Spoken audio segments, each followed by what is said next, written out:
Welcome to the Tech Sales Show, dedicated to making you a better seller. Recorded 4,827 miles across the Atlantic Ocean with Bobby Doss from Houston, Texas, a father, husband, golfer, pilot, and tech seller. And Brian Evans, an expat in London, England, family man, 2X Ironman, and an ERP salesman. Both sharing tried and true sales strategies and providing free tools to make each week and campaign easier for you. They also answer your questions weekly. Now, here is Bobby and Brian. What's up, Brian? Hey, Bobby. Here we are. The next series is career development. Indeed. This is a fun one. It was really fun building out the plan and the framework for all of this. So I hope you all enjoy this. We'd love to get your feedback along the way, as we always would. And Bobby, I think what makes this topic interesting for me is that we live and work in a world that is full of a lot of type A personalities, a lot of type A sales personalities out there. And the question is, how do you stand out amongst all of these type A personalities that are out there? They're aggressive. They're meeting with senior leaders. If that's not your MO, or even if it is your MO, what are you doing to recognize the stage you're at in your career or at your company and advance yourself, advance your career? No doubt. Yeah, so we're going to talk about all this in the context. This entire series is going to be around career developments, whether that's getting a promotion in your job, whether it's earning more, whether it's doing more of the things that you like doing, less of the things that you don't like doing. It's going to be all about this for this next four stages of this series. Awesome. And let's talk a little bit about traditional views on these stages and or job changes and or the reasons behind them. Quite frankly, I think the root of most is a little bit more compensation. That doesn't always happen to be reality. Sure. But we're always thinking, I have a certain role today. Let's start where we probably all started in some form or another, some inside job or some support role behind a team of people. Then we became the person that was part of the team that was doing more, driving more of the conversation, carrying the ball further down the field, to where maybe we became a manager and or managed group of people that were on a sales team working towards getting the ball down the field. Traditionally, that's how people view the job. I think SE, pre-sales SE to account SE, maybe it's inside rep to sales rep, and then the next stage is obviously team leads, managers, etc. But how are we going to describe it in this series, Brian, that we hope all of our listeners change their mindset from just rep to next rep to these four stages of career development? Yeah, we're gonna change the model up a little bit, and part of this framework is stolen, so we're not going to take credit for building this framework out. We've taken an existing framework and we've made some adjustments to it. But we're going to think about this more as to what you're contributing to the business and what your functional role is in the company and how all this lines up to impact your actions. What do you do to be successful in whatever stage you're at in your career? So with that being said, we're going to talk about four stages. The first one is contributing dependently. And Bobby, basically what this means is that, and you're in this stage for a minimum of 1 year. You've started a new company, you've started a new role, and basically your contribution is dependent on the company making an investment in you. You're not providing an economic return for the business. Maybe you're on a ramp program. Maybe you're on a salary draw. Maybe you're on a commission draw. Maybe you're in training for weeks or months at a time. Tell me, Brian, what was your first contribute dependently job and role?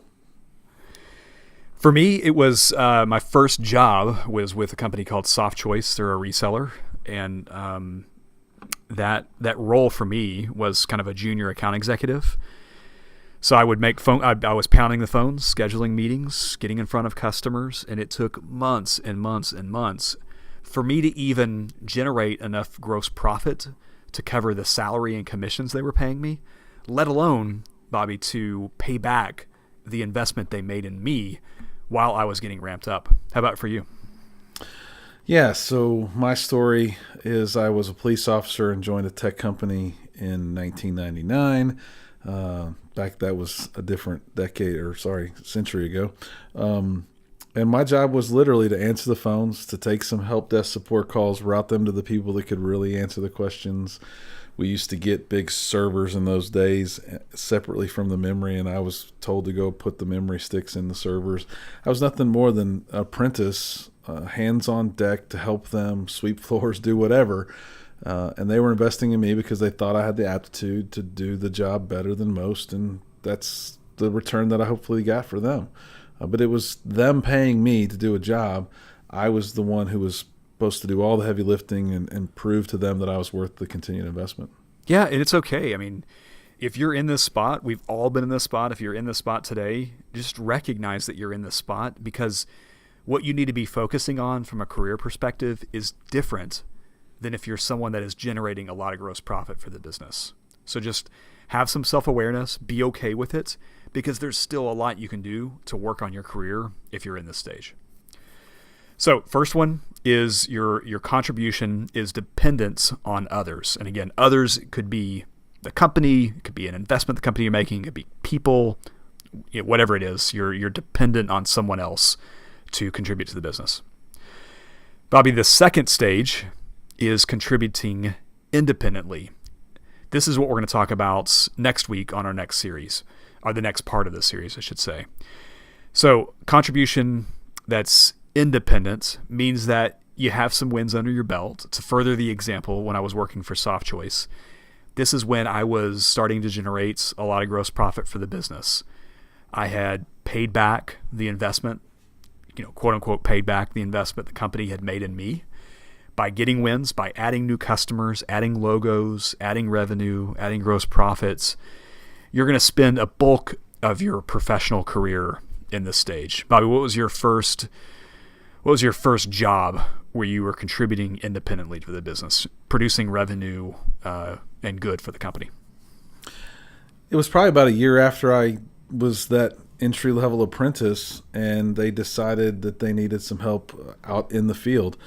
Look, many of these listeners may not remember, but between 1999 and 2000, Y2K was a big, scary deal for computers and IT all around the world, because they really hadn't taken in effect what it was going to mean when the date changed from 99 to 00, and how would computers deal with that. So I got put on a few jobs to do some work, and the customers liked my work. I worked hard, and I continued to contribute independently. And the market helped me tremendously. The timing was perfect. And you may be in one of those roles where the timing may be similar, or you don't quite see it yet, but it will happen for you. And that was really an unbelievable opportunity for me, and launched my career as an independent contributor to a business, which was very good for Bobby and his family. Yeah, and so the word you use, launch your career, that's really what we're going to spend a bulk of the time talking about in the second stage here. And again, we're going to talk about that in the next podcast that we do in this career development series. The next one we're going to talk about is contributing strategically. Now, Brian mentioned that you're going to spend the majority of your time in that contributing independently, which is week 2 of this podcast series. But contributing strategically is well beyond that independent contribution. You're probably doing things at an expert level. You're probably doing things outside the business. You're enabling a few to dozens of those the contributing people that are dependent upon you. You're impacting much larger streams in the organization. You're sharing best practices. You're doing it at a level beyond anyone else in the organization. You're building and helping create go-to-markets. Maybe partner networks are being created by you. You are a strategic thinker around the business, and probably not just impacting gross revenue. You're impacting the margins. You're impacting the team, the company, the growth, the expansion, well beyond yourself when you're at this level. Brian, give us an example of when you first started doing things strategically to contribute to a business. I mean, I think the one that's most top of mind is the job I'm doing today. It's we've got a product that's on the leading edge, and I've moved countries to help develop and to grow this part of the business. I'm still an individual contributor. I partner with people. I do enablement training. I manage a lot of executive relationships. I'm helping with a lot of our go-to-market strategy, helping with, like I said, training and enablement. This is a fun part to be in, but you've got to be you have to have a number of experience and wins under your belt. You have to be contributing independently for a period of time to have built up a repertoire of evidence and experience, so that whenever you're in this stage, you're adding exponential value back to the business. That's probably the best way to put it, is adding exponential value to the business that's supporting you. No doubt. I think that's probably the best phrase, the exponential component of that phrase, because I think all of us in sales are a little bit money driven. We all expect to make a little bit more money. We sell a little bit more. We want more money. But that business did do all the investing back when, and maybe not the business you're in today, but that compounding return is what all organizations are expecting to get. When you're at this level, you are supposed to be impacting probably 10x the profit and revenue of a single individual in an organization. Yeah, I think a good example of this, and I don't know the stats off the top of my head, but Google put out something that said their top group of engineers were something like 10 times more effective than the normal producing engineers. Some amazing statistic around that, and it's because you are providing exponential value back to the business. It's a fun spot to be in, but you're effectively an expert in the business. And then finally, we're going to talk about contribution and being a contributor through others. That apparently is management, leadership, those sorts of things. It can be certain circumstances where you're contributing strategically through others as well. I think some of these can blend together, but this is first line sales manager, manager of managers, regional vice president. These are big jobs. These are multi-decade people normally within side of tech sales. This isn't something that a new tech seller is going to get in the next few years. We've both been lucky enough to participate in these, and I would say we've both kind of come back to contributing strategically by choice for a lot of reasons. But we all know people in our organizations and our networks that are contributing through others, and because of that, they're making huge impacts well beyond what they were when they were in different levels of these stages. Yep, and we'll hit on that. That'll be the fourth week of this series. So again, let's recap them. Bobby, we have contributing dependently. That's where we're going to focus our time and efforts today. Contributing independently, contributing strategically, that's week 3, and then week 4 is contributing through others. So let's jump into it, Bobby. How about that? Yep. Again, this week's contributing dependently.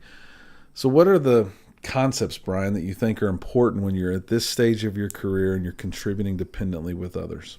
Yeah, I think it narrowed it down to 3 broad concepts.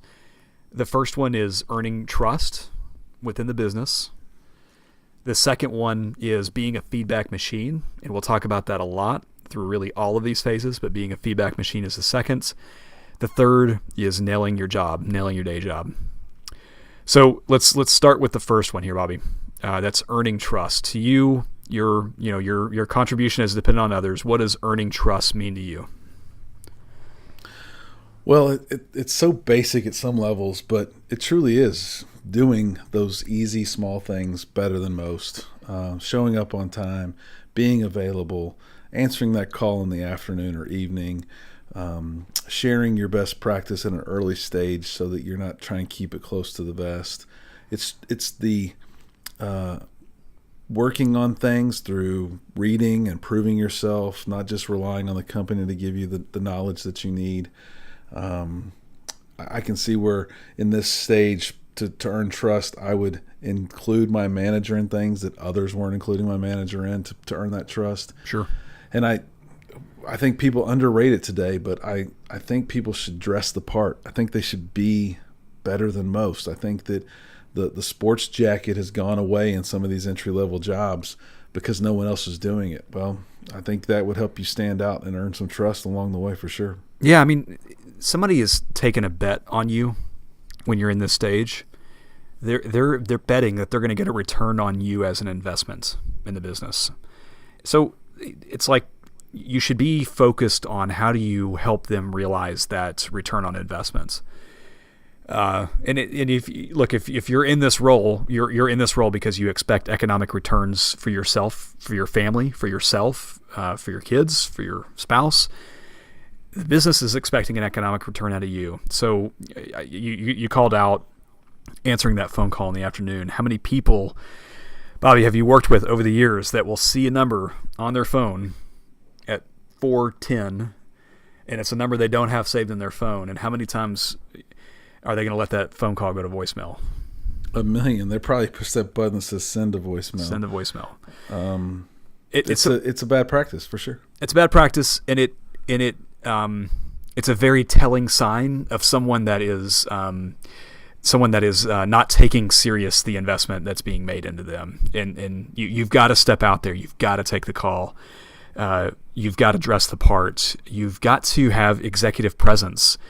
This is a big thing I learned at Microsoft and continue to learn about and read about is how you carry yourself. When you're in this role, you're being critiqued, and really in any stage you're in, you're being measured, critiqued from the outside in. You have to be aware of how others are viewing you. So the sport coat is absolutely an important thing, or dressing nice, or having a press shirt, or if you're in inside sales position and you're wearing blue jeans, fine. But make sure they fit and they're tailored, and you got a nice belt on, and you got shoes that match the belt. These things are very minor, but they're so critical and they're so important. Yeah, my dad taught me a long, long time ago, actually when I was still a police officer, that most older gentlemen, the first thing they'll do when you walk up to them is check your shoes just to see if they've been shined. And I still today do not leave my house without my shoes looking spotless. And if I see a guy shining shoes, I get them shined. It's just something that's ingrained in me. And it is appalling to see young sales reps who have a $500 suit on wearing shoes that are tethered and they look like they probably graduated high school in those shoes. Yeah. Yep. So dress the part, be prepared. That doesn't mean you need to overdress, doesn't mean you need to be ridiculous, but dress the part. One last thing, you said something that kind of hit a nerve about not recognizing the investment that the companies are putting into you at this stage in your career. I never take it for granted. I told a story today about how much I think I view the work world differently than my peers because I was a cop who didn't make any money and actually had to buy my own gun, my own bullets, my own bulletproof vest. And today as a tech seller, I don't buy a laptop, I don't buy a notepad, I don't buy a pen, I don't buy anything. The gas for your car. The gas for my car. I'm enabled in every way to be successful. But as a cop, I wasn't. And you shouldn't take that for granted. And so I think I started my career with a little bit of a different mindset than most. But I think we are in a world where we grow up, or we're grown up in a way that things were given to us a little bit more. Life is a little bit easier today. And you guys have to tend to reflect and not take this stuff for granted. If you're making, just as an example, these entry-level jobs where you're making, call it, $45,000 to $50,000 a year as an inside rep or a part of a team where they're investing in you, that's $25 an hour in income, never mind what else you're costing the organization. And while that might not seem like a lot of money, it's a huge investment. Brian, you've hired a lot of people when we were at Sparkhound. We've hired a lot of people on other people's money. But I can tell you there's nothing that I could reflect on more than the day I hired someone that was spending my own dollars to pay them to come to work and them not treat that investment fairly. It's something hopefully everybody gets to experience one day. But take it serious, earn their trust, spend their money wisely, and that's also meaning your income. Use that time wisely. Yeah, build the foundation, Bobby. This is your reputation is being established here. Whatever you establish from your respect for the business, the clothes that you wear, the executive presence that you do or do not have, these things are going to be really difficult to shake. I was having a conversation with one of our senior leaders not too long ago, and they were talking about another leader that was had the potential to move up in their career. And this person would show up to the office, and they were kind of dressed a little iffy sometimes, not professional. That person was afraid to change their dress too much because they didn't want to be made fun of by their friends there in the office. They established that reputation too early. And Bobby, I've seen people, and I'm sure you have too, I've seen people leave companies because they could never get this stuff right. Because their reputation was established and it was impossible for them to shake. They just left the company. And that's a great example. We won't overplay the dress anymore, but hear what we're saying. So, Bobby, we've hit on earn trust. I think in order to keep these episodes shorter, because the feedback we're getting, Bobby, is that people like the 20, 30-minute podcast series. Why don't we wrap it up here? So what we've talked about so far, Bobby, is the 4 stages. Those stages are contributing dependently, contributing independently, meaning you're providing value back to the business, contributing strategically, and then contribution through others. That's kind of the management and leadership piece of this. The 3 topics that we're covering, and we've hit on the first one already, is earning trust. The second one that we're going to hit on the next episode is being a feedback machine. And the third one we'll hit again on the next episode is nailing your job. And we'll wrap up the full first stage, Bobby, with just talking about in general, like it's going to be an actual deliverable that we'll provide to everyone about what 5 questions should you be asking yourself and starting to work on every quarter. Sounds good. Perfect. So for everyone, thanks for listening. Please provide feedback on this and look out for our next podcast episode coming up this week. Thanks, everybody. Thanks. Thanks for listening to the Tech Sales Show with Bobby and Brian. Subscribe to their email list by going to bobbyandbrian.com and follow them on Twitter @BobbyBrianSales.